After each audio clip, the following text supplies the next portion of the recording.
Welcome to the Voice of Truth. Jim Moore, empty chair. Jeff and Don have they haven't left us, okay? Just events have happened. We're sorry we hadn't been here in a while. Don had stuff going on, water heater go out, kidney stone, work. All of these things just sort of hit all at once. We haven't left the stage. Been excited to get back. Jeff contacted me earlier, said he didn't know if he can make it again this week.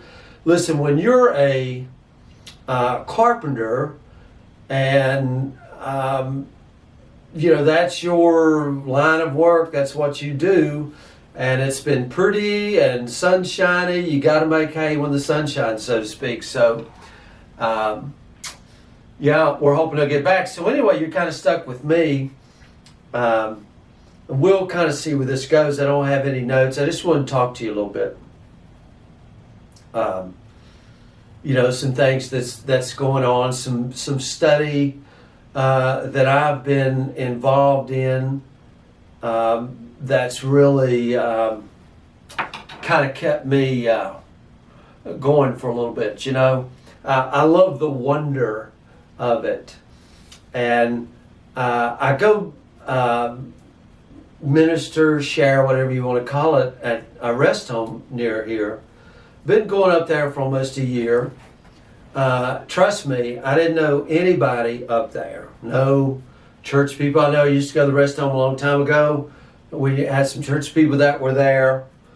That kind of fell by the wayside. But I just had this thing in my heart. I wanted to do something. Let me tell you, when you really encounter Jesus, when you begin to know Him, your heart just overflows. You want to give back. You want to share. You can't help it. So, you're looking for ways to do that. And I thought, well, if I go to this rest home, one, they can't give back. I'm not trying to recruit people to come to church. I'm not trying to rob them from other churches. I could just go up there. They moved me to the cafeteria for more room. I go sit down at a table. People gather around at tables. And we talk about scriptures, all kinds of stuff. Just going up there and sharing with them. And it's kind of funny in one sense because, a lady gave me this thing the other day about how these two elders, when they would go to funerals, were looking for the elect. I don't know really what they meant by that statement. I know what one of them would say about that. But anyway, the other one that's still kind of there, you just kind of wonder what their taking is. You're kind of looking around. Are they one of us? Are they one of us? Last Sunday, I don't know if you watched, but we did a teaching on kind of faith and doubt, kind of 4 stages of maturity, if you will. One, let me say this, and I don't want to leave the rest home idea, but in each one of those, instead of using like a stair step, like I was here, now going up here, now going up here, I used the analogy of a tree. You cut a tree and you see all the rings in the tree. Not one of those rings are excluded in the other. And that's very important because a lot of people think, okay, well, me, I grew up, honestly, in the primitive Baptist culture. That's where I was. Some people's free will Baptist, some people's Methodist, some people's whatever. Anyway, that was my culture. Well, that was my teaching, my upbringing. I'm not with them anymore. I'm here doing this. But as the rings on a tree, this doesn't mean you exclude everything because part of that culture has made me who I am. And that's hard for people to understand because in the 4 stages, and I'll tell you what they are. They are simplicity, the first stage. And the first stage, simplicity is dualism. There's more to it than that, but dualism, us, them, chosen, non-chosen, elect, non-elect, good, bad, heaven, hell, up, down, left, right.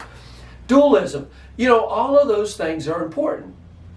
So, and everything in that stage is war. It's us or them.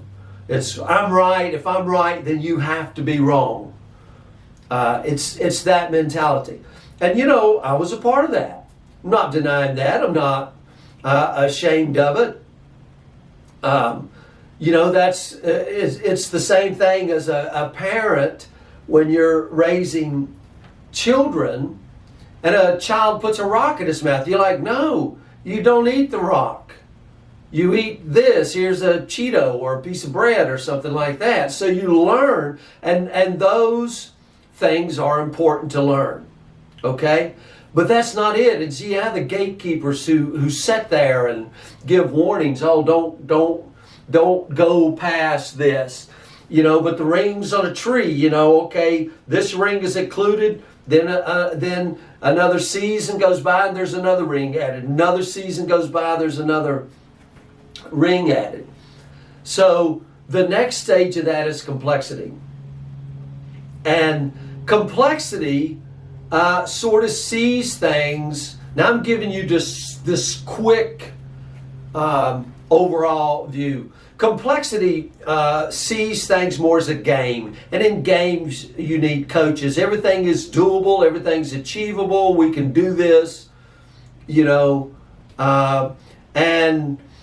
you'll have more of the mega churches in this kind of ideal. There's a lot of sermons that kind of go into the 5 steps for a good marriage, 4 steps for parenting, 6 steps to salvation, whatever. Again, each one of these things is important. They have their place. So, and that's, all of that is good. And then you come into the 3rd stage, which is perplexity. And perplexity is when the first 2 stages aren't working. We've did the 5 steps for a good marriage, still ended up divorced. I did the 7 steps to become a good parent. My kids are still haywire. We did all of that and it ain't working. We did the 4 steps to prayer. We had all the coaches. We laid hands and still your mother passed away. And you're perplexed, obviously.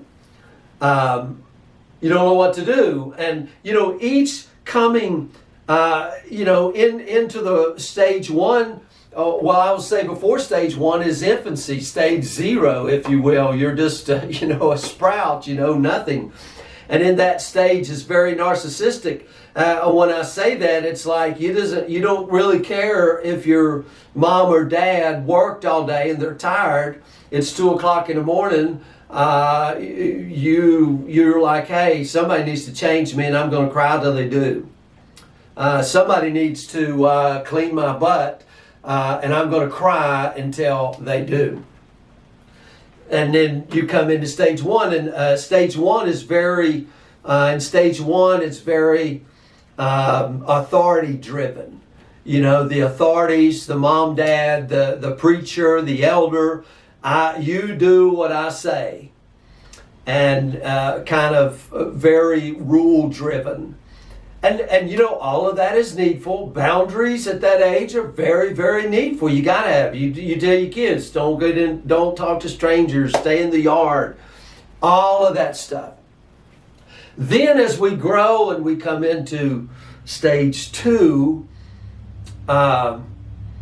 we've kind of come out of that, and now, okay, I get it. Let's go forth. Let's make this happen. So you need some coaches, some encouragement, and you're out there getting her done, so to speak. Then perplexity, when nothing happens. you're just kind of wore out. Maybe you've even become bitter because to come out of one of those stages, I will use the biblical term birth pains. Maybe it's probably not a good idea, but really what brings you out of each one of those stages is doubt. You know, in stage one, you know, at early stages, the authority figures are way up here, the elders are way up here, you're down here, everything they say is right. But then you begin to see, they're not as high up as I thought they were. And the same thing kind of goes into stage two, the coaches and all of this. And then you kind of realize, well, I put a lot of faith and confidence in that guy. And then he ended up cheating on his wife. And, I saw this guy and, this preacher and I just watched him barefaced lie to save his own skin. And you're just like, And see those doubts, those moments, they push you, if you will, into another stage. Now listen, many people, there's probably in stage one and stage two, I would say is 90% of the Western church are in stage one or stage two. And that's okay. But you can't stay there. And then in stage three, perplexity, sometimes you can become cynical. And maybe even bitterness can come through. It's just not working. It's just not real.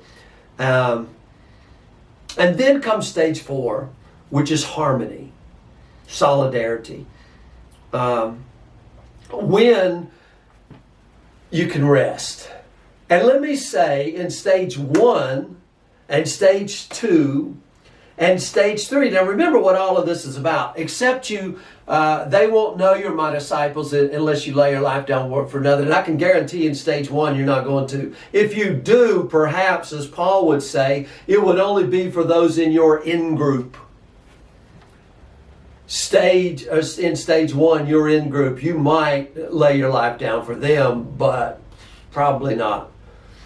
Stage two, no. Stage three, what's the use? In stage four, that's when you become at peace. Can you see this growth? Jesus, who grew in wisdom and stature and favor with God and men, he grew to this until he was really able to lay his life down. And I'm talking physically lay his life down. It wasn't just some spiritual mental ascent. He went to the cross. It was painful. It was ugly. He went to the cross. But you begin to understand this is the only thing that will help bring others out of these earlier stages into this harmony. And let me say this, a tree doesn't have just 4 stages. This is something maybe we'll talk about later. Because after the stage of harmony, you really kind of go back to simplicity again. The simplicity of Jesus Christ. Anyway, you can kind of see how those things work out. Now, what does all of that have to do with the rest of them? Well, these people, or this one elders, it's kind of coming like I'm telling people what to believe and all this other stuff. And really, that is untrue. But I do want to challenge people. That's why we do this Voice of Truth, because I want to challenge your perceptions, not only your perceptions, but mine. I had a thing wrote down here. Let me find it on my phone here. St. Gregory of Nyssa, he wrote a long, long, long time ago. He once said that concepts create idols. Concepts create idols. Only wonder comprehends anything. Concepts create idols. Only wonder comprehends anything. And I just think that is so amazing. Isaiah prophesied that his name should be called Wonderful. You know, right in that very name, Wonderful, is the word wonder. And I think that he is to be wondered of. I think scriptures are to be wondered of and about and challenged, and see the tension that is there.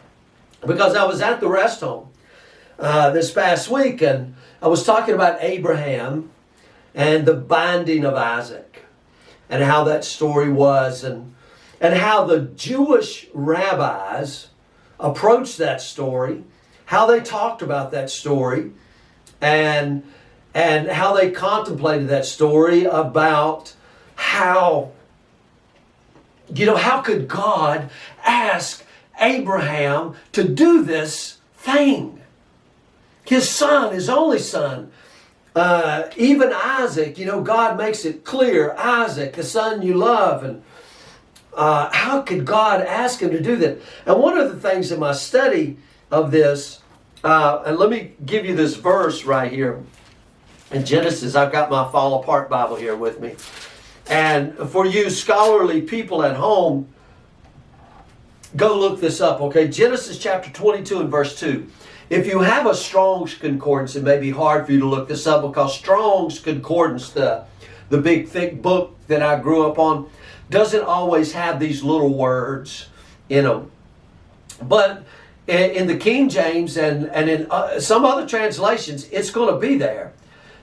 Genesis 22 and verse 2, he said, take now thy son. That word now, take now thy son. Generally, you and I would just, we would say that means immediately, right now, go do it. You know, God only commands. But that word in the Hebrew is the word na, N-A, na. And guess what that word means? It means, I beseech you. It means I beg you. It means I'm asking you. It means please. Now, can you imagine that God is talking to Abraham, and he says, Abraham, please take your son, thine only son. Now, you can go look this up, okay? I challenge you. I ask you. I beseech you. I gnaw you to go look that word up. Why would God do this? So at the rest home, we get into this story about Abraham and Isaac. And one of the things that we saw was after this, you know, because Isaac, you know, he asked the question, well, here's the fire and, you know, here's the wood. Where's the sacrifice? God will provide himself a sacrifice. We all know the story. But the thing is, I mean, imagine he binds Isaac, lays him on the altar, draws a knife, and he's ready to sacrifice him. And of course, the angel cries out, Abraham, Abraham, here I am. Do the lad no harm. After that, there is no dialogue ever between Abraham and Isaac. They don't speak again. And we don't think about this in natural terms. We're just always thinking of the spiritual and what is all of this pointing to. But I want us to look at a bigger picture here.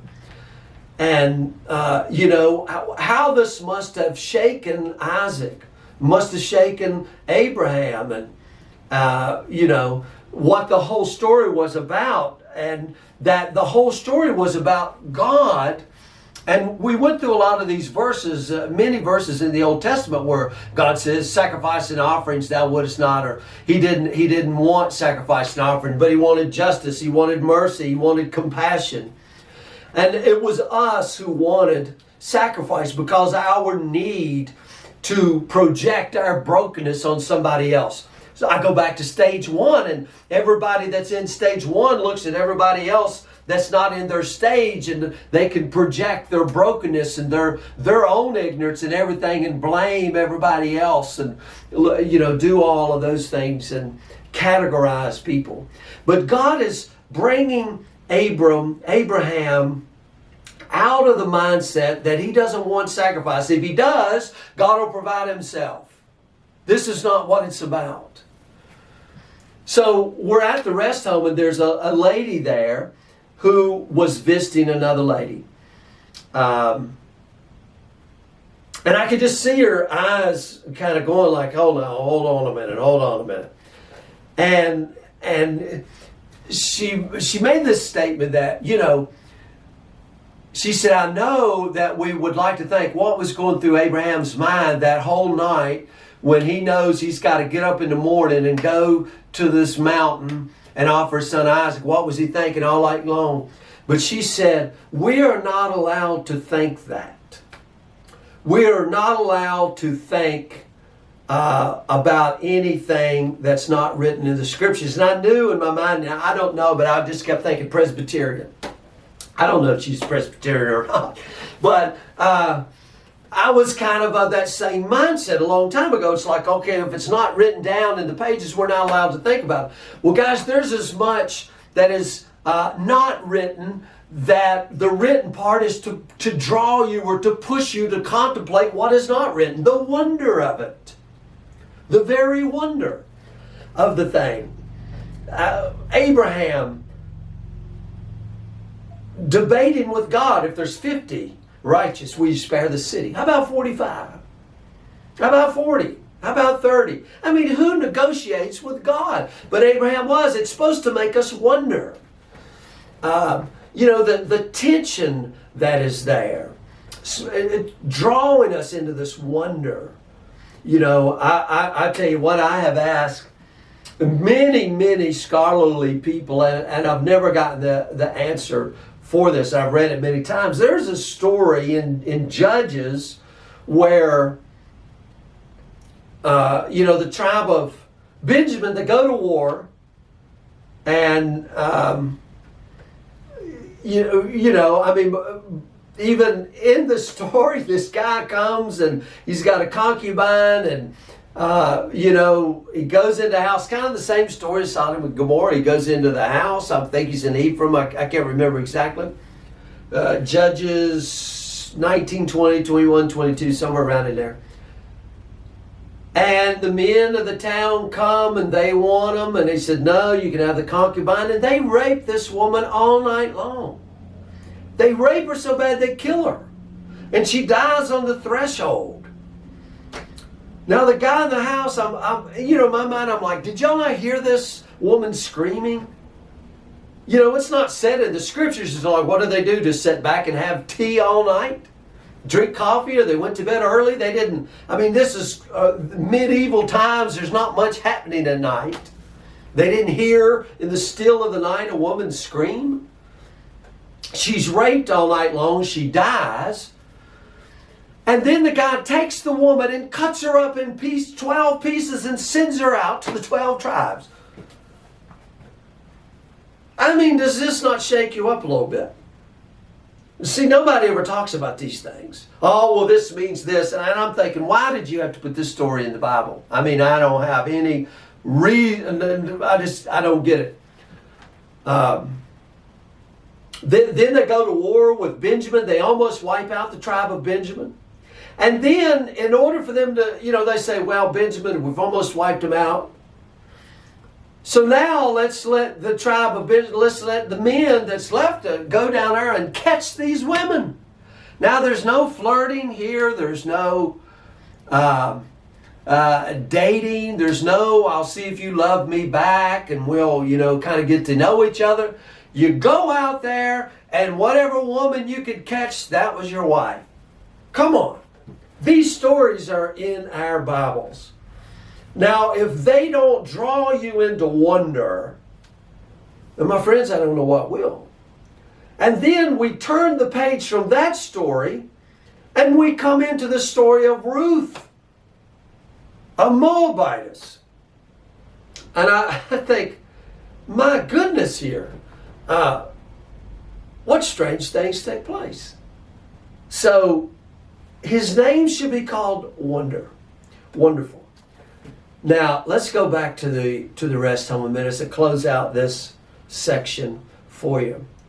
When I first started going up there to the rest home, the people would meet out, most of them women. There was a couple of guys there, but had dementia really bad, terrible. So mostly women. Women seem to live longer than men. because we do stupid stuff probably.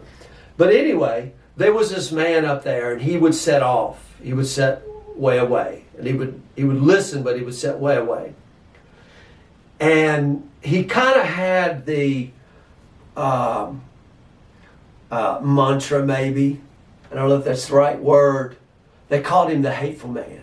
I still don't know his name, the hateful man. Oh, that's that hateful man over there, that hateful man.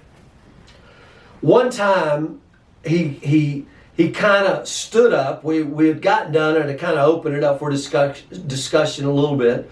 So he kind of stood up and he come over and just standing up, but he wanted to interject a little bit and then withdraw. And this was after months of me being there, and he talked about his wife and how she died and how he was holding her hand when she died. And then I began to see this guy is heartbroken. Not only heartbroken, but bitter, lonely, lost, all of the above. There was his wife, and he had told me how he was a praying man, and it didn't work. Now he's become bitter. His wife is gone, and now he's the hateful man. Now remember, these elders are looking for the elect and just for those who respond to their kind of preaching and all of that. And I go up there to the rest home just to minister to people, and I have no idea that this man, maybe that's him to whom I'm sent. And I noticed last week when I was up there, and he did this so subtly over a year's time, he has done moved in closer to where now he is sitting amongst the people.